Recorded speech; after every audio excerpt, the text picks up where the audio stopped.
Ces images ont été prises à Nairobi, capitale du Kenya. Des manifestations organisées ce mercredi matin ont viré à l'affrontement. Des milliers de protestataires, majoritairement de jeunes hommes, sont descendus dans les rues de Nairobi pour commémorer les victimes du 25 juin 2024. Dans le centre de la ville, par crainte des débordements violents, de nombreuses écoles et commerces étaient fermés et le trafic fortement réduit.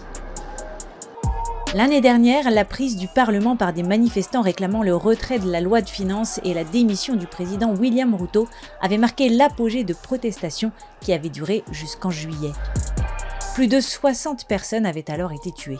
We are here as the young generation we want a complete overhaul of the system. The system is rotten, the system is wrong, and we want a complete overhaul. We shall speak, we will not be afraid, and we will turn up when it is needed. Les familles des victimes et les militants avaient donc appelé aujourd'hui à des rassemblements pacifiques, alors que d'autres avaient appelé à occuper le palais présidentiel.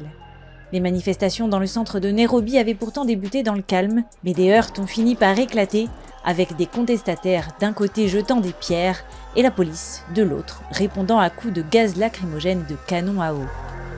Pour l'heure, au moins une policière et plusieurs manifestants ont été blessés. De nombreux protestataires ont scandé « Ruto doit partir », un cri de ralliement depuis un an, brandi des drapeaux et des portraits de victimes.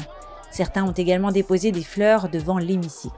So here I'm here to remember the lives lost of the young kids that came to just express their discontent with the state of governance in our country and the greed and the corruption.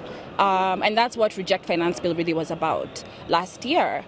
So just to honor their lives and to continue their fight to resist the oppression of this regime. Les radios et télévisions ont été interdites par l'autorité de la communication de diffuser en direct les images des manifestations. Violence, corruption, difficultés économiques.